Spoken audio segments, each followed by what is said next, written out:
Vamos. Co- Ó, Não deixa eu tá falar uma vendo? coisa. Eu tô ouvindo sua voz e tá, isso é que importa. Vamos Tá seguir bom. nosso rumo aqui. Vambora. É uma pena eu não lhe ver, mas se a galera tá te vendo é o que importa. Que bom. Então vamos nessa. Pessoal, tá me vendo aí? Pessoal, tá me ouvindo bem? Me vendo bem? Ó, eu só vou pedir o seguinte, Jailton. Como eu não tô te vendo, eu vou controlando aqui as perguntas e tal. Aí eu, Tá. deseducadamente, eu vou te interromper, tá? Ah, não se preocupe não. Vamos nessa. Pronto. Eu consigo ver também, eu também consigo ler também as perguntas, estou vendo tudo. Tá tudo ótimo para mim aqui. Pra mim tá tudo bem aqui. Só não tá, infelizmente, só não tá aparecendo sua imagem. Mas eu tô Não tem vendo aqui que o problema não. pessoal tá te vendo, então tá tudo bem. Então, Meu vamos que querido vamos, meu amigo, amigo. eu quero te agradecer. Eu sei que sua agenda é estourada demais. Você é um cara super requisitado pela qualidade, né? Logicamente, sem qualquer sombra de dúvida disso. Mas você conseguiu aqui arrumar um tempinho para fazer parte desse momento, que é um momento muito especial para mim. Eu estava explicando ao pessoal antes de você ofertar o convite. Esse é um momento, na realidade, que é uma concretização de um projeto, né? O que acontece? Eu, desde 2006, eu dou aula todo semestre em sala de aula. Sala de aula, sala de aula, sala de aula. E nesse semestre agora, na verdade, no início do ano, eu já vinha pensando em não me dedicar mais à sala de aula, por diversos fatores, né? Diversos fatores que não vêm aqui ao caso. E aí, agora, no segundo semestre de 2023, eu efetivamente decidi que eu não ia, nesse semestre pelo menos. Você sabe que sala de aula dá uma coceira, né? É. Então, nesse semestre, pelo menos, eu não vou trabalhar com sala de aula. Então, beleza. E aí eu tinha esse projeto, que esse projeto, na verdade, nasceu como um projeto de assistência. Eu tinha um grupo de pessoas próximas que me pediram, de advogados, que me pediram para fazer uma assistência para eles, ensinando a eles aspectos de responsabilidade civil. Sobre exatamente pela ideia de que responsabilidade civil é uma matéria que a gente meio que passa por cima, né? Meio que passa. E aí, quando eles me falaram isso, eu lembrei muito do meu mestrado, porque meu mestrado foi escrito com o tema de responsabilidade civil. E eu li um artigo de um desembargador do Rio de Janeiro chamado Gessé Torres. E nesse artigo ele dizia que a gente não pode fazer do dano moral a batata frita da promoção. E eu achei isso Exato. fantástico. Inclusive, já usei em palestras isso. Por que batata frita? Porque quando você vai na promoção, você nunca pede a batata frita. Você pede um hambúrguer e você ganha a batata frita. Então, a ideia de responsabilidade civil, ela sempre gira nesse sentido, né? Principalmente o dano moral. O cara fala assim, eu vou entrar com o pedido principal aqui, vou jogar um dano moral para ver se cola. Se colar, tá bom. Se não colar, segue. Né? Não me importa. Então, esse projeto foi elaborado, tem mais ou menos um ano aí, ali pós-pandemia. Já foi testado, né?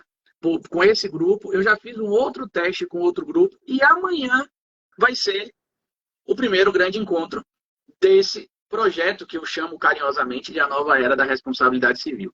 Então é um prazer enorme ter um tipo de qualidade como você, uma pessoa que revoluciona, né, você e demais grandes players do mundo da educação digital, revoluciona a educação e o conhecimento jurídico através dessa ferramenta aqui. Então, você não sabe a alegria que eu estou aqui. Deixa eu calar a boca, que senão eu falo demais. Obrigado, meu amigo. Eu fico muito feliz. Eu tenho a maior alegria em poder estar aqui. E sempre, eu sempre brinco, né, Salomão? Convite seu é uma intimação, meu amigo. Então, Ó, convidou, já me intimou.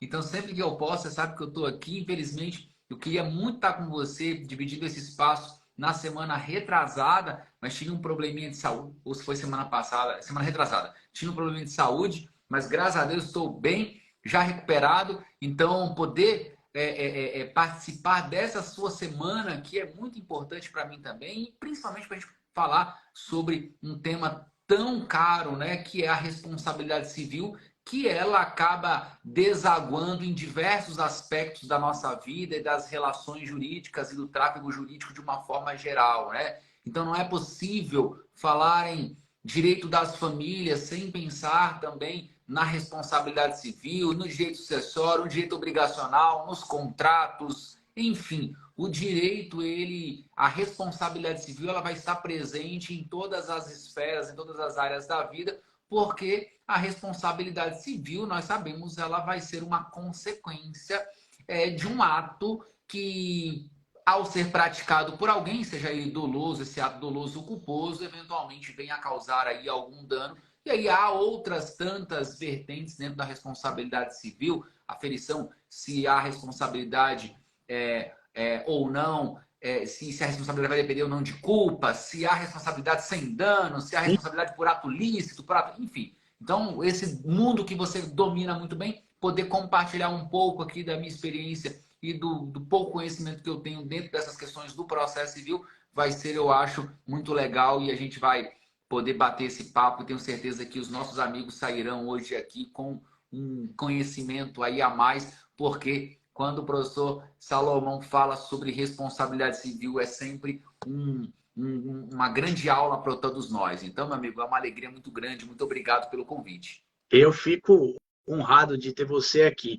E, de fato, o que você falou, ele é muito interessante. Se a gente for parar para pensar, se a gente for maturar, a responsabilidade civil é o único ramo do direito que afeta todos os outros ramos. Eu não consigo pensar em nenhuma área do direito, nenhuma, que você não chegue na responsabilidade civil de alguma forma. Administrativo, penal, toda a parte processual, principalmente agora, com o processo civil, né? O processo civil de 2015, ele tem o princípio da cooperação, que é um princípio que revitaliza com muita força a ideia de responsabilidade civil na relação processual. Muito. Então, assim, é uma temática que ela tem tentáculos em todas as áreas. Direito de família, direito sucessório, direitos reais, direito imobiliário, direito administrativo, direito ambiental. É interessante direito ambiental, porque direito ambiental, se você cair na lei de crimes ambientais, você comete 3 atos. O ato de responsabilidade civil penal, responsabilidade civil administrativa, ou responsabilidade penal, responsabilidade administrativa e responsabilidade civil a partir de um ato só. Então, a gente está em tudo quanto é canto, né? A gente está tateando tudo quanto é canto.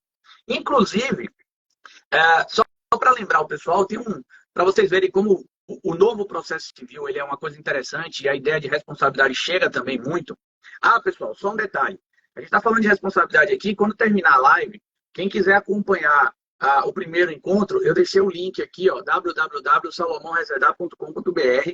Entra lá, faz o cadastro, você vai para um grupo de WhatsApp. O grupo de WhatsApp, eu prometo, é super silencioso. A gente fica chateado com grupos muito demandantes, mas ele é bem silencioso. É só para você ter algumas informações e alguns materiais de forma exclusiva e antecipada, né? Porque eu também não vou poder distribuir material para todo mundo que estiver assistindo. Então, só para o pessoal que está ali na live. Mas, assim, só para ilustrar, o artigo 485, parágrafo 4 do CPC, ele diz, né, o 485, ele diz que o juiz decidirá ali sem resolução de mérito. Aí eu acho que é o inciso 4 ou é o 3, que diz que o juiz decide sem resolução de mérito quando ele homologar a desistência do pedido, né? Quando ele homologar a desistência. E aí, ou seja, o autor ele pode chegar e dizer, entrei com a ação, não quero mais a ação. Me arrependi. Estava nervosinho naquela época e entrei com a petição inicial e agora eu me arrependi, quero desistir. Então, o juiz ele pode homologar essa desistência e essa desistência ela é unilateral até a citação. E aí vem o parágrafo 4º e diz o seguinte, olha, a partir da citação, o réu tem que ser ouvido e o réu tem que dar a anuência dele. Isso aqui é um texto cru da lei. Aí vem o STJ e diz o seguinte, beleza, eu entendo que tem que dar a anuência, só que essa negativa tem que ser justificada. Então, não pode o réu dizer que não quer, que o autor não aceita a desistência do autor simplesmente porque ele não aceita. Ele precisa chegar lá e dizer, olha, eu não aceito por causa disso, disso. E é só que a lei não fala isso. Isso é uma interpretação que é dada pela técnica do abuso do direito, que por sua vez está lá no artigo 187, que é um tipo de ato ilícito contrário ao lícito normal, que é o contrário à norma. O abuso do direito é aquele que você cumpre a norma, mas você não alcança a finalidade da norma. Olha que coisa linda, né? Então, o réu não pode chegar lá e dizer assim, eu simplesmente Não quero que o autor desista. Mas, meu amigo, nosso tema aqui é assédio processual. O que seria isso? Salomão, esse é um tema maravilhoso do assédio processual. Por quê? Porque ele não é um tema novo, digamos assim, quando pensamos no direito no mundo, né? O direito norte-americano trabalha muito com essa questão do assédio processual, principalmente nas ações envolvendo ali direito empresarial. E no direito empresarial, aqui, como nós conhecemos no Brasil, nós já temos algo relacionado a isso.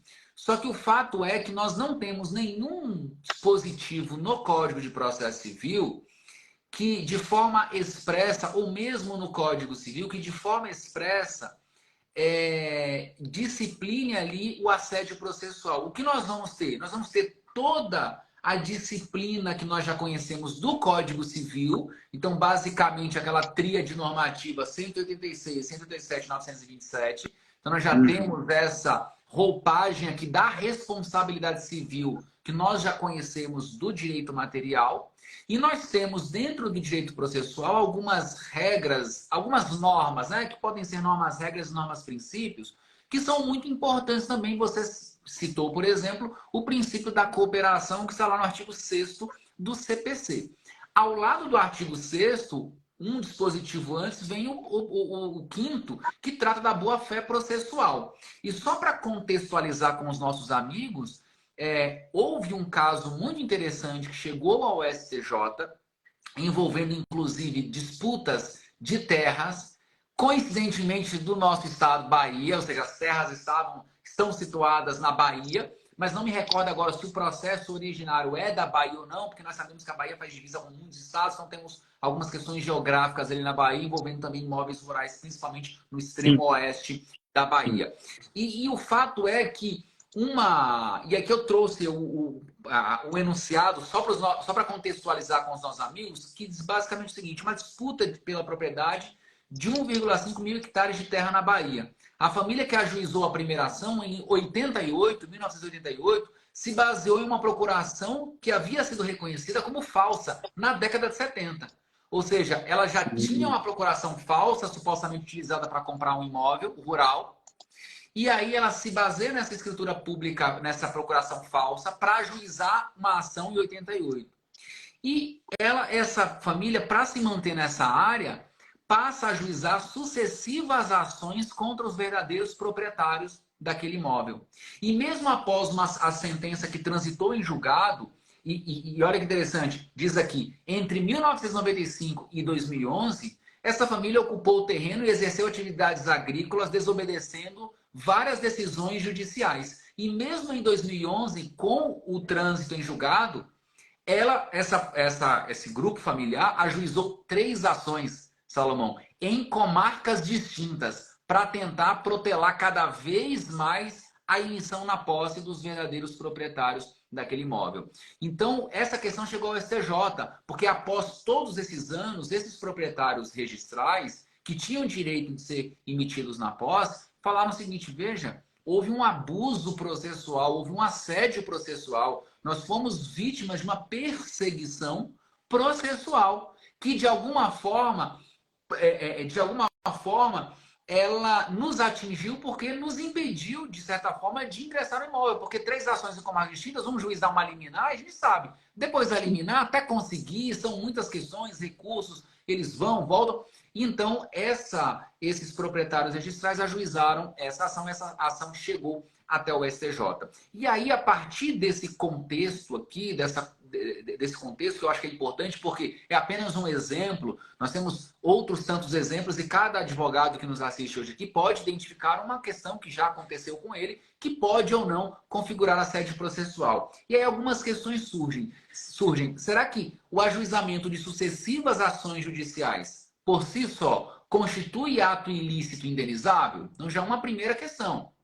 Eventuais excessos, protelações e abusos perpetrados durante um processo, eles podem ser coibidos e sancionados como assédio processual nos próprios autos, ou deve haver uma ação autônoma? Então são diversas questões que vão surgir. Então o que eu posso falar sobre isso em linha de princípio? é que nós temos que pegar, pelo menos é a leitura que eu faço, toda a disciplina que já existe da responsabilidade civil do direito material e nós vamos transportar para o direito processual.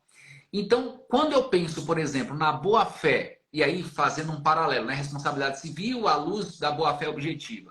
Quando eu olho para a boa-fé objetiva lá do Código Civil, eu faço um espelhamento dessa boa-fé no campo processual, porque a boa-fé processual é uma boa-fé objetiva. E você ensina isso muito bem, que lá na boa-fé do direito civil, nós vamos compreender essa boa-fé a partir de três grandes funções. Função integrativa, interpretativa e de controle. Sim. E essas três funções, coincidentemente, elas também estão presentes na boa-fé processual. Função integrativa, por exemplo, as partes devem se comportar conforme a boa-fé nessas relações processuais.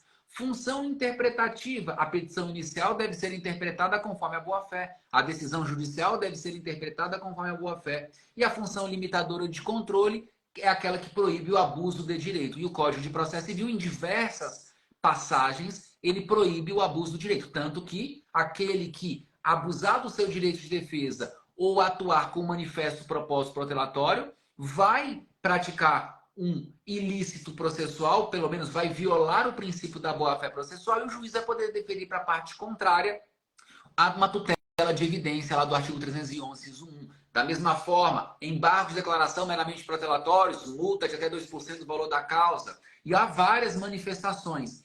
Então, nós temos que compreender, em primeiro lugar, o que aqui? Temos que compreender que o ajuizamento de sucessivas ações, por si só, não configura ato ilícito, até mesmo porque a ação é um direito público subjetivo e abstrato. Eu posso olhar para você agora e falar, olha, o professor Salomão falou alguma coisa que não me agradou, então eu me sinto no direito de ajuizar uma ação de responsabilidade civil contra ele. Eu posso ajuizar? Posso. Eu vou ganhar? Não. Posso ganhar ou posso não ganhar, uma outra questão. Mas eu tenho esse direito subjetivo de promover uma ação. A grande questão que surge, me parece, é qual é o limite desse direito subjetivo? Ah, mas é um direito que decorre do direito fundamental de acesso à justiça. Mas direitos fundamentais também encontram limites, né? Sim. Então, é importante a gente compreender esses sucessivos ajuizamentos de ações judiciais nessa perspectiva de que também há limites. Então, quando nós falamos sobre o princípio da boa-fé e identificamos que o próprio Código de Processo Civil coíbe o abuso do direito e coíbe também essas manifestações protelatórias, nós vamos compreender que aquele que abusa de um direito processual dentro de um único processo, ele também pode estar sujeito a uma sanção. Há uma sanção, por exemplo, por ato atentatório à dignidade da justiça, há uma sanção por litigância de má-fé. Agora, vamos imaginar que o sujeito, quando nós olhamos para um processo específico, vamos imaginar que a gente não consiga identificar ali um abuso do direito processual naquele processo. Mas quando a gente faz uma análise global, no momento de fazer essa análise, a partir de diversas ações que essa pessoa ajuizou, é possível identificar uma espécie de, entre aspas, perseguição processual. Sim. E o que o STJ vai nos dizer é o seguinte: sempre que houver uma perseguição processual, e as particularidades de cada processo vão ajudar, nesse nosso exemplo, desde a década de 80, uma família quer retomar a posse do imóvel e não consegue, porque a outra promove sucessivas ações judiciais para evitar o ingresso desses proprietários registrais na posse do imóvel. E quando a gente olha, então, todas essas ações, é possível identificar uma perseguição processual. Vou dar um exemplo muito claro nas ações de família, que na minha época de juiz, eu adverti a parte quanto à possibilidade de um assédio processual, que era o seguinte: a ação de alimentos. A parte chegava na audiência e fazia o acordo. Beleza. 3 meses depois, a parte ajuizava uma ação revisional querendo aumentar, sem demonstrar nenhuma mudança fática. Beleza. A parte ia para a audiência, muitas vezes o devedor, suposto devedor, e tentava fazer um acordo para ser livre do processo. 3 meses depois, uma nova ação de revisão. E em alguns casos, poucos, mas em alguns casos, eu percebi que estava havendo um assédio processual em ações de família. Então, muitas vezes, quando eu recebia uma ação judicial de revisão e percebia que o acordo havia sido feito há pouco tempo, 2 meses, 3 meses apenas atrás, eu intimava a parte para ela esclarecer, à luz do princípio da cooperação e da boa-fé processual, o interesse naquela ação e esclarecer em que medida houve essa alteração fática a justificar a revisional, sob pena de caracterização em tese de um assédio processual. E isso já coibia muitas vezes essas investidas. Outras vezes não, outras vezes a parte falava, olha, realmente eu esqueci de mencionar, mas eu descobri uma doença no meu filho e, obviamente, ele vai demandar de um tratamento de saúde, etc., o que justifica a revisão. Aí, ok, o processo segue. Então, o que eu estou querendo mostrar é que, a depender das particularidades da dinâmica dessas ações judiciais, é possível, sim, identificar uma espécie de perseguição. E essa perseguição processual, que nós vamos chamar de assédio processual, ela pode gerar um dever de reparar os danos causados àquele que foi perseguido, que foi assediado.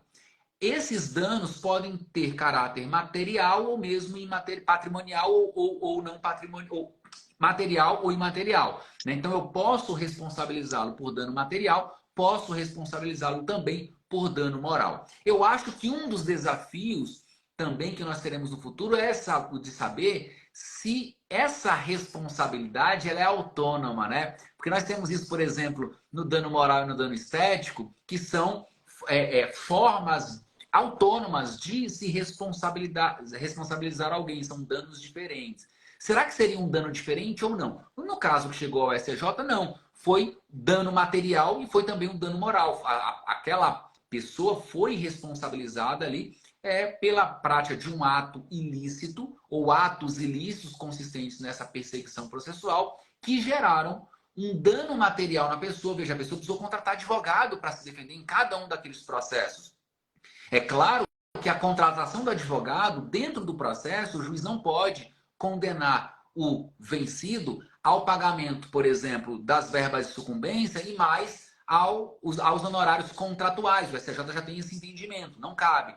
Mas será que, diante de um assédio processual, eu não posso também buscar uma responsabilização daquele que me assediou e me obrigou a contratar um profissional da advocacia para me defender, e eu tive que, de fato, pagar? Porque aqui nós temos um outro cenário fático, né? E os danos morais? De que forma me abalou essas sucessivas ações? Então, tudo isso pode ser levado aí também para o Poder Judiciário para se buscar uma reparação por esses danos. Então, em linhas gerais, eu estou olhando aqui para o lado, deixa eu só interromper rapidinho, eu estou olhando aqui para o lado, é que eu consegui um outro celular, tá? E você tá bonitão aqui, ó, tá vendo? Então tá ótimo. Então tá eu tô lhe olhando por aqui. Aí de vez em quando eu desvio o olho aqui, né? Não é desatenção que você tá falando. Aliás, o que você tá falando aqui tá num brainstorm aqui nesse meu cabeçote pequenininho aqui, que eu tô idealizando aqui várias situações. Primeiro, tem uma pergunta da Lúcia aqui que eu marquei, que é o seguinte: quais os critérios para caracterizar o assédio processual? Pergunta 1. Pergunta 2. O assédio processual, na sua opinião, ele é igual ou é diferente da advocacia predatória? É uma outra coisa. Pergunta 3. O assédio processual, ele é diverso da litigância de má-fé?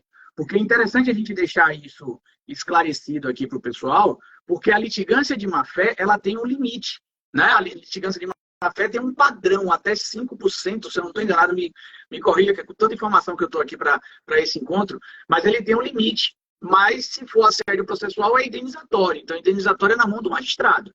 Então, a gente tem que fazer essa diferença. E aí, essas são essas 3 perguntas. Agora, o comentário que eu queria fazer. Pessoal, o assédio processual, nos contornos que o professor Jailton está explicando muito bem aqui para vocês, ele passa a ser caracterizado como um ato de abuso do direito, tá? Não é o exercício adequado do ingresso ao Poder Judiciário. Ele é o ingresso ao Poder Judiciário. E isso é que é o interessante do abuso do direito. Porque o abuso do direito é o lobo mau. Ele está vestido de vovozinha, mas, na verdade, por dentro, ele não é a vovozinha. Então, o abuso do direito, ele está ali fantasiado de acesso à justiça, só que, na verdade, ele não é o acesso à justiça, é o acesso à justiça com a utilização como não mecanismo libertador, mas mecanismo opressor. Você está usando o acesso à justiça para oprimir alguém e colocar alguém sempre sob a espada do Poder Judiciário. Tá? Então, é um exercício abusivo de um direito que o sistema te dá. Beleza. Olha que legal. Você identificou isso. Quando a gente fala em responsabilidade civil, fora a relação de consumo, tá? E aí a gente tem sempre uma simbiose muito grande aqui na relação de consumo, porque hoje a relação de consumo domina o nosso trato, né? Nosso trato negocial hoje é a relação de consumo. Desde o momento em que você abre o olho, aperta ali para ligar a luz ou vai tomar um banho, é relação de consumo. Então, tirando a relação de consumo, nossa responsabilidade civil genérica, ela é subjetiva. Então, você teria que provar culpa. Uma das exceções do Código Civil é exatamente o abuso do direito. O abuso do direito é objetivo. Então, quando você está diante de um assédio processual, você não vai precisar comprovar que a outra parte fez aquilo porque ela tinha dolo para fazer aquilo, ou porque o profissional tinha toque nervoso lá e estava querendo fazer uma superprodução, né? Tomou muito café e estava com os dedos nervosos e fez várias, 5, 6 ações. Não, você vai precisar comprovar a conduta, o nexo e o dano. E tem mais uma coisa, professor Jair, olha que interessante. Hoje eu sou de uma linha de raciocínio que eu defendo que o dano moral ele não deve ser chamado de dano moral. Ele deve ser chamado de dano extrapatrimonial. Porque dentro do dano, por exemplo, dentro do dano material, a gente tem danos emergentes e lucros cessantes. Dentro do dano extrapatrimonial, a gente tem dano moral puro, a gente tem dano estético. O STJ, você acabou de dizer, já separa dano estético do dano moral. A gente tem dano por desvio produtivo. A gente tem dano por perda de uma chance. E eu sei, olha só, isso aqui é locubração para conversar com uma pessoa que entende e entende muito. Eu sei que o dano por desvio produtivo ele é aplicado na relação de consumo. Mas será que a gente também não conseguiria colocar aqui um dano por desvio produtivo, o tempo que o cara levou para ir para a audiência, né, para desmarcar compromisso? Eu sei que desvio produtivo é só para consumo. Mas olha, você abre uma centelha aqui para você, que é advogado, pedir ao juiz. O advogado tem que pedir, o juiz tem que decidir. A função do advogado é construir uma tese perfeita para convencer o magistrado. Eu sempre costumo dizer, professor Jair, que é o seguinte, e você já foi magistrado, eu sou eterno estagiário de magistrado, né? Assessor é sempre eterno estagiário de magistrado. E aí, o que acontece? A gente sabe que o magistrado, ele não é um magistrado que evolui jurisprudência, pessoal. Desculpa se tem algum magistrado aqui. Não é magistrado que evolui jurisprudência. Quem evolui jurisprudência é advogado, que dá a tese para o juiz e o juiz aceita aquela tese. Porque o juiz ele funciona num quadradinho. O juiz ele tem o limite do pedido. Se ele passa o limite do pedido, a sentença é ultra, extra ou cita petita e ela é invalidada. Então ele está ali. Quem dá a centelha para o magistrado tocar fogo é o advogado. Então, aquele advogado que fica preso em modelo vai receber sentença de modelo. O advogado ele tem que ousar. Ele tem que chegar e ousar. Então, será que caberia aqui, né? Não precisa nem responder, mas assim, só para elocubrar, um desvio produtivo aqui também com essa, que seria uma espécie de um dano à parte, tá? E eu vou passar a palavra agora para você. Não, você falou tudo e eu acho interessante porque e você tocou num ponto que é primordial aqui para a identificação desse assédio processual, que é de fato o abuso. E a colega perguntou aqui, mas qual é o critério? Aqui, o que eu digo é o seguinte, a análise é casuística. Porque eu só posso verificar abuso ou não no caso concreto. Esse é o primeiro ponto. Segundo ponto, o sujeito pode ajuizar, por exemplo, 5 ações. E na primeira ação, a primeira ação é julgada, o pedido é julgado improcedente. Na segunda ação, o pedido é julgado improcedente. Na terceira, na quarta e na quinta ação, o pedido é julgado improcedente cada uma delas com condenação por litigância de má-fé. Isso não impede que essa vítima dessa perseguição ajuize uma ação de responsabilidade civil, uma ação indenizatória, mesmo que esse sujeito já tenha sido condenado por litigância de má-fé. Porque aqui é uma sanção processual. Agora, eu quero o quê? Eu quero que ele seja responsabilizado pelo ato ilícito que ele praticou, que é o abuso do direito processual, o abuso do direito de agir em juízo, de mover a máquina e de ajuizar demandas contra mim, eu quero que ele responda por isso em razão desse ato ilícito. Um segundo ponto que também eu achei muito interessante foi sobre a advocacia predatória. Mas antes de eu falar sobre a advocacia predatória, só para complementar o que você falou, meu amigo, sobre essa ideia do acesso à justiça, e aí nós falamos logo no início, né, que os direitos fundamentais também encontram limites, né? Não existe direito fundamental sem nenhum tipo de limite. Nenhum direito fundamental é absoluto. Todos eles comportam alguma restrição, evidentemente. Mas o fato é que há uma frase muito importante, muito interessante, até pedir para o pessoal anotar, que essa frase ela é muito legal. Uma frase de um professor, um processualista italiano chamado Michele Tarufo. E ele vai dizer o seguinte: quando ele faz a relação entre a garantia de acesso à justiça e o abuso do direito, ele diz exatamente o seguinte: a garantia termina quando o abuso começa.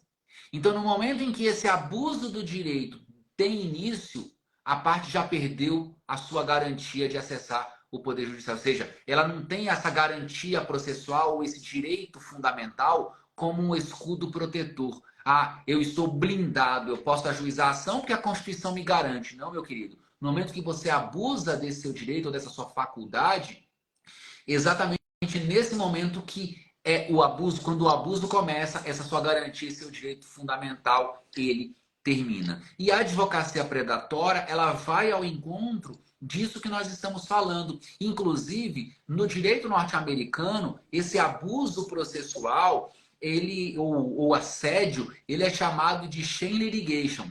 E essa chain litigation, que é o litígio falso, né? Ou seja, o sujeito cria um litígio inexistente para perseguir. E olha que interessante, falando sobre a advocacia predatória, trouxe um trecho de um precedente norte-americano que vai dizer o seguinte: o surgimento de um padrão de processo infundado, padrões de processos infundados e repetitivos, é forte indicador de abuso, com aptidão para a produção de resultados ilegais, razão pela qual essa conduta não está albergada pela imunidade constitucional ao direito de peticionar. Ou seja, há um padrão de comportamento, muitas vezes, na advocacia predatória. E eu vou dar um exemplo muito simples aqui, e eu tentei combater nos últimos meses enquanto juiz, agora não sou mais, então não posso mais fazer isso apenas aí como professor orientar os meus alunos. Que é o seguinte, é uma ação que está, acredito que aí na Bahia também vocês estejam passando por essa mesma dificuldade, Salomão, que é o seguinte: o sujeito começa a captar clientes, geralmente pessoas muito humildes, que celebraram vários contratos de financiamento ou vários empréstimos consignados com o banco A, B, C, D. Sim. E aí o sujeito, ele não tem acesso a esses contratos, ele consegue de alguma forma um extrato no INSS que consta, nesse extrato consta lá 15 empréstimos. Só que esses empréstimos, eles funcionam da seguinte forma: por exemplo, Banco Itaú, vai aparecer lá 5 contratos, só que na verdade só tem um contrato. O contrato 2 foi o refinanciamento do primeiro, o 3 foi o refinanciamento do segundo, e o 4 foi o refinanciamento do terceiro, e assim sucessivamente. Só que esse advogado faz, ele ajuiza 15 ações para a mesma parte. É a mesma ação. Ele pega todos os números de contratos que constam lá no INSS e ele ajuiza 15 ações. Só que ele não apresenta uma conexão, não alega conexão e não reúne perante um juízo só. Ele deixa distribuir ali naquela comarca entre todos os juízos cíveis. E em todas essas ações ele pede exatamente a mesma coisa, objetivando o quê? Ganhar dano material, ganhar dano moral. E aí ele não se vale do juizado especial porque ele também quer os honorários sucumbenciais. E ele sabe que o banco muitas vezes tem uma dificuldade de provar. Um banco já foi incorporado por outro, houve cessão de crédito, etc. E ele espera sempre uma pequena omissão do banco para quando o banco não apresentar um documento, ele tentar vencer. E essa é uma situação que os juízes hoje já estão prestando muita atenção e já estão de olho nisso, porque é uma advocacia predatória em certa medida, e isso pode gerar até mesmo um assédio processual. Professor, mas o assédio processual de um simples trabalhador rural contra um grande banco? Sim, ele pode. A culpa não foi dele, foi do advogado. Muitas vezes esse cidadão não sabe dessa situação. O advogado diz, eu vou limpar seu nome. Limpa o seu nome em 24 horas. E aí ele começa a ajuizar essas ações. Então temos que tomar cuidado, e os amigos advogados têm que tomar cuidado com esse tipo de atuação, porque isso pode configurar uma advocacia predatória. E aqui é só um simples exemplo de uma pessoa humilde contra um banco. Mas imagine duas empresas, você advogando para uma empresa, começar a ajuizar várias ações contra a mesma empresa, para tentar tirar essa empresa do mercado, né? No Brasil, inclusive, apenas para concluir aqui, nós temos também proibição na lei desse, entre aspas, dessa chain litigation no direito empresarial. Lá na lei antitrust, lei 12.529 de 2011, nós temos o artigo 36 que proíbe isso dentro do campo empresarial. E também na lei de propriedade industrial, artigo 209, lei 9279 de 96. Não temos isso de forma expressa para as ações judiciais, mas no campo do direito empresarial nós já temos ali alguns dispositivos, eles podem ser incorporados também para fundamentar um assédio processual. Sim, e na relação de consumo, a gente, assim, veja só, é porque quando a gente fala em relação de consumo, é até meio difícil, complicado falar alguma coisa contra consumidor, né? O pessoal vai de lá, vai dizendo, mas é a briga aí do Davi e Golias e tal. Mas veja só, na relação de consumo, essa questão do enxame processual, né, do shame processual, como você está falando, ela é muito mais fácil de se fazer. O que leva vocês que são advogados de empresa a prestar muita atenção nisso. Porque assim, não deixa só na mão do Poder Judiciário, porque muitas vezes o Poder Judiciário ele não vai conseguir enxergar. Por que eu estou falando isso? Porque na relação de consumo, o consumidor escolhe onde ele quer propor ação. Então ele pode fazer 3 ações no domicílio dele, pode fazer 3 ações no domicílio, pode fazer 3... Imagina o seguinte, eu moro no interior da Bahia, eu comprei um colchão aqui em Salvador e a empresa é de São Paulo. Então eu posso fazer, no lugar da compra, 3 ações, no lugar do meu domicílio, mais 3 ações, e mando agora que é tudo digital, no lugar lá do domicílio, lá da sede da empresa, mais 3 ações. E aí, ó, o caos está instalado. E você falando, eu me lembro, quando eu acho que foi o meu segundo processo da minha vida, eu tinha acabado de formar, e era um revisional. E qual era o problema?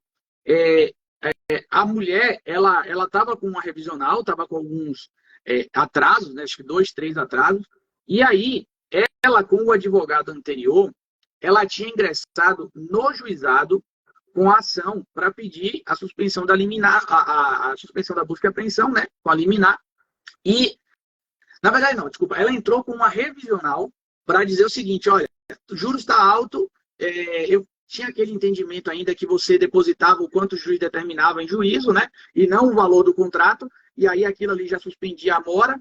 Então ela dizia, ó, determina um valor para eu depositar em juízo e manter um carro comigo, porque ela tinha uma empresa de espelhos. Então ela tinha aquelas picapes, aquelas Fiorinos, e aí ela tinha que estar com aquilo na mão para trabalhar. E aí o juiz no juizado deu a sentença, ou a decisão liminar, dizendo para ela pagar um valor X e o banco estaria proibido de fazer a busca e apreensão do veículo. E ela, toda vez lá, cumprindo a ordem do juiz, depositava e comprovava. 2, 3 meses ela conseguiu comprovar e aí o banco foi citado. Quando o banco ele é citado pelo juizado, olha o que o banco faz.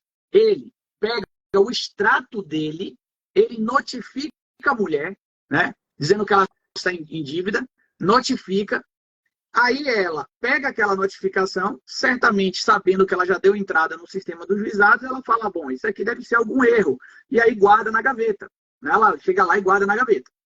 O banco, então, realiza a notificação e entra com a busca e apreensão na Justiça Comum, dizendo o seguinte, olha, notifiquei, está aqui meu extrato, ela não paga para mim, porque ela não estava pagando para o banco, efetivamente, ela estava pagando em juízo, então eu quero a busca e apreensão. Aí o juiz do cível, ele dá a liminar.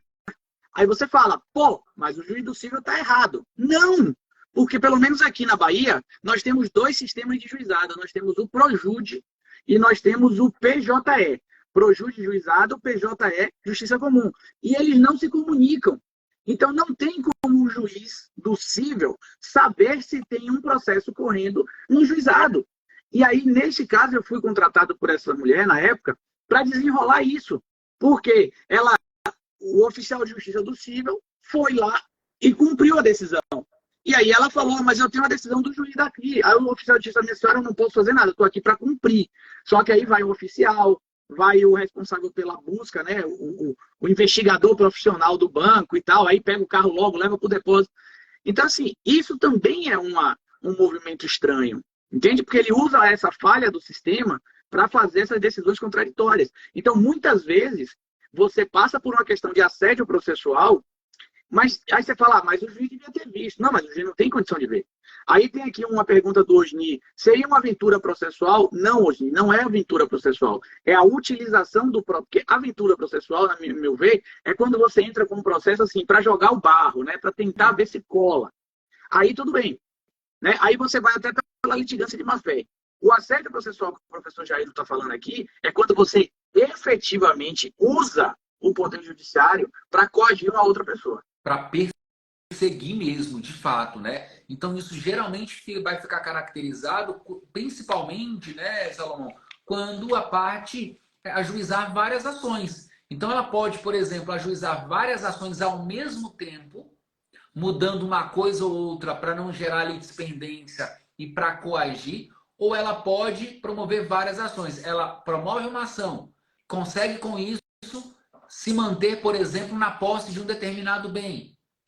Depois, o juiz julga improcedente. Ela promove uma outra ação diferente. E sempre tentando o quê? Fazer com que a parte contrária não tenha acesso ao seu direito, ou ao menos com uma forma de forçar aquela pessoa a ter, entre aspas, uma dor de cabeça. Sabe quando alguém diz o seguinte, ó, vou ajuizar várias ações só para essa pessoa ter dor de cabeça, só para ter que ir à audiência, contratar um advogado? Isso é assédio processual. Quando o seu objetivo não é o direito que você tem, mas o seu objetivo é prejudicar a parte contrária, com a contratação de advogado, vai perder tempo e com isso vai perder dinheiro, evidentemente, você acaba incorrendo aí em um comportamento que vai caracterizar ali uma perseguição e, consequentemente, um assédio processual. É claro que é uma discussão relativamente nova no Brasil, não há tantas decisões judiciais sobre assédio processual, mas vale a pena, você falou muito bem, os nossos amigos advogados precisam conhecer isso, principalmente quem advoga para empresas, né, que geralmente as empresas são muito demandadas. É importante que esse advogado fique atento. No direito imobiliário também é muito interessante, porque isso pode acontecer. O exemplo que eu trouxe aqui envolve ali de ações petitórias e ações possessórias. No direito das famílias, isso pode acontecer muito também. Imagine, por exemplo, resolução de um contrato grande envolvendo duas empresas. A empresa sabe que a outra tem direito à resolução porque essa empresa não cumpriu o contrato, ela começa a ajuizar várias ações só para não desfazer o negócio, porque para ela está confortável, principalmente quando há, por exemplo, ali pode haver uma alteração no cenário fático que gere ali uma discrepância, né? Um desequilíbrio econômico-financeiro, e a pessoa se vale disso para se manter em uma situação favorável, começa a ajuizar várias ações para evitar, por exemplo, uma revisão do contrato ou mesmo uma resolução. Então, são vários exemplos que podem ali caracterizar esse assédio processual. Sim, Merilane deixa aqui uma pergunta. Recebida a notificação, a mutuária poderia ter apresentado ao credor a existência do processo, né? Não configuraria má-fé, já que geralmente requer a reparação do juízo prevento. Merilane, se você está falando do meu caso, essa foi a matéria de defesa, foi a matéria do agravo que foi interposto contra a decisão liminar do magistrado. Mas o que eu estou dizendo é o momento antecedente, porque na lei 911 de 69, né, a lei de busca e apreensão, o decreto-lei, o juiz da liminar inaudita era altera partes. Então o banco se aproveita disso, e aí o banco começa a criar várias dificuldades, leva o carro para um depósito, imediatamente depois bota num cegonha, daí leva para outro estado. Então, até que essa liminar saia, mesmo com essa liminar saindo, o retorno do veículo já causa um transtorno. Para você ter uma ideia, um fato, né, os perrengues da advocacia. Eu fui pegar esse carro, e aí ela falou assim, não, você vai dirigir o carro. Eu falei, eu? Vou dirigir carro nenhum, não. Quem vai dirigir é o oficial de justiça que veio aqui para pegar o carro. E aí o oficial veio, Jailton. Você conhece Salvador, logicamente. o carro estava na estrada Cia Aeroporto. E aí tinha que trazer para a região do Iguatemi. Para quem não conhece, isso vai dar um trajeto de seus 25, 30 quilômetros. E aí, só que isso era 6 horas da tarde. Aí você bota 20, 30, 25, 30 quilômetros, 6 horas da tarde. Resultado, no meio do trajeto, no meio da paralela, o carro para. Por que parou? Porque na hora que meteram um gancho no carro para puxar e botar na cegonha, furaram o radiador do carro. Nossa. Então o carro foi esvaziando o radiador até que parou. Aí, além de resolver todo esse perrengue, eu estava com a mulher no carro comigo, o oficial de justiça tentando levar o carro que quebrou, esperar guincho, esperar um monte de coisa. Todo esse perrengue provocado por uma situação processual, entende? Então, assim, são os lados adversos. Deixa eu ver aqui uma pergunta do PV, que diz assim: o assédio processual poderia ser compreendido como o desvirtuado ou descabido ajuizamento de demandas com um propósito manifestamente abusivo ou ilícito? Vamos lá. Nós não podemos confundir o seguinte: o sujeito ajuiza uma ação descabida, né? Ou seja, ele erra no processamento ou ele faz aquela aventura jurídica que você falou muito bem. Isso por si só pode não configurar ali o assédio processual. Agora, como ele falou, com essa intenção, ou seja, ele tem a intenção ali de perseguir, aí claro que vai caracterizar. Não é só a ação que não tem cabimento ou pedido cujo direito não existe, não é só isso. Porque às vezes o sujeito, e até é difícil você identificar isso na prática, né? Por isso que é importante ter essas sucessivas ações. Porque se o sujeito ajuiza uma única ação e o pedido é julgado improcedente, no máximo que pode acontecer, a depender do cenário processual, uma litigância de má-fé ali, e não um abuso. O abuso vai ser caracterizado geralmente quando há mais de uma ação, ou seja, eu ajuizei uma ação, não tenho direito, inventei uma outra ação para conseguir o mesmo objetivo, mas mudei o nome da ação, mudei um pouco os fatos, mudei o pedido. A ação é improcedente. Depois uma terceira ação. Opa, aí já parece que está havendo um abuso. O sujeito quer a mesma coisa e, para tanto, ele ajuizou ações diferentes ao longo dos anos para tentar algo que ele não vai conseguir porque ele não tem o direito. Aí, é claro, aquela pessoa que foi vítima, entre aspas, dessa perseguição vai poder, me parece, né, buscar ali, por meio de uma ação própria, uma indenização. E aí é importante lembrar isso. Essa indenização não vai ser requerida no mesmo processo. Ele pode pleitear no mesmo processo, eventualmente, a condenação dele por litigância de má-fé. Mas a indenização por danos materiais ou morais, por exemplo, em razão desse assédio processual, esse pedido deve ser formulado em uma ação própria. E eu até digo o seguinte: alguém poderia perguntar, e se na última ação o sujeito apresentar uma reconvenção? Ele poderia? Olha, teoricamente até poderia, mas eu acho difícil configurar ali aquela conexão que diz a conexão com o pedido ou com os fundamentos da defesa para justificar a reconvenção. Então, o ideal, até para você não tomar uma sucumbência ali na reconvenção, não ter o pedido, a reconvenção extinta, por exemplo, falta de interesse de agir, é melhor você ajuizar uma ação própria e aí você vai juntar todos esses processos, mostrar para o juiz que de fato houve um assédio, houve uma perseguição e demonstrar para o juiz quais foram os danos causados para o seu cliente. Meu querido amigo, eu não vou lhe segurar mais, eu só vou responder aqui. Já sei que está chegando no teu horário. Você vai ver sua cria linda, né? Você é pequeno ou pequena? Pequeno, João Pedro. Seu pequeno já deve estar aí morrendo de saudade dele. Mas só vou fazer aqui um comentário em relação à Priscila. A Priscila falou o seguinte: existe algum critério para se ver isso? Não seria a mesma coisa de coisa julgada? Veja, Priscila, eu vou te dar 2 exemplos. O primeiro, eu vou pegar o exemplo do professor Jailton, que envolve questão de revisional de alimentos. E aí alguém falou aqui, a Margarida, falou que está acontecendo muito assédio processual com base na Lei Maria da Penha. Então, só para você ver, ela pode acontecer em qualquer lugar. E aí, Priscila, vou pegar o exemplo do professor Jailton. Tem uma pessoa que ela é devedora de alimentos. Aí ela faz um acordo. Ok, o acordo está ali, homologou. 3 meses depois, ela entra com a revisional. É possível entrar com a revisional? Compreende a coisa julgada? Não. Só a coisa julgada formal. A material não, ela pode ser revista. Aí daqui a pouco ela entra de novo. E ela entra de novo. E ela entra de novo. E ela entra de novo. Ou você pode adotar, por exemplo, no caso que foi ventilado aqui da Lei Maria da Penha.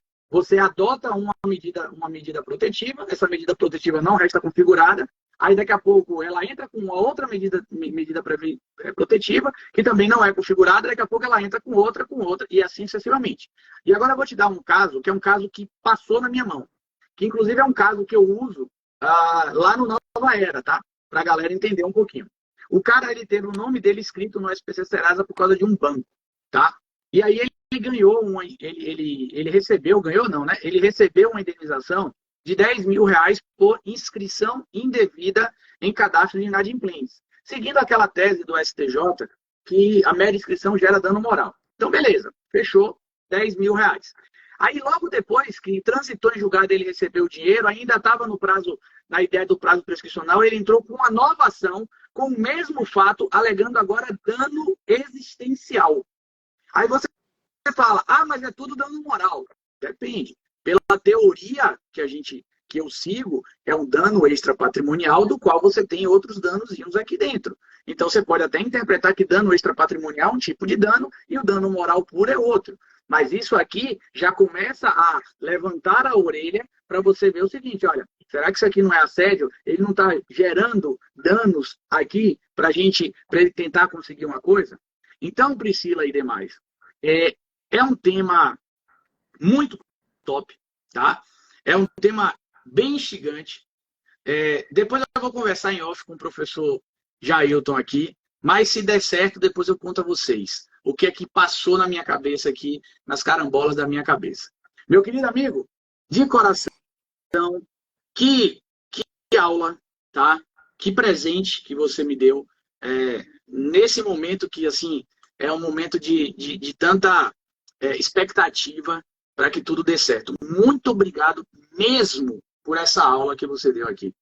Muito obrigado, amigo. Eu que agradeço novamente. Aí sempre é muito bom, uma noite sempre. A noite sempre é muito alegre quando eu posso conversar com você, quando a gente debate esses temas, porque a nossa cabeça fica fervendo, a gente tem vários insights, né? Eu acho que isso é o mais legal de tudo. Eu te agradeço pelo convite e te parabenizando por esse incrível projeto e fazendo já também o convite aqui aos nossos amigos para que cliquem aqui no link que o professor Salomão colocou aí embaixo e entrem lá no grupo do WhatsApp, porque ele tem compartilhado muito conhecimento de altíssimo valor, dada a qualidade aí das suas aulas e o seu vasto conhecimento na área. Então, meu amigo, para mim é só motivo de muita alegria poder participar aqui e compartilhar esse espaço com você. Muito obrigado e sigo sempre à disposição.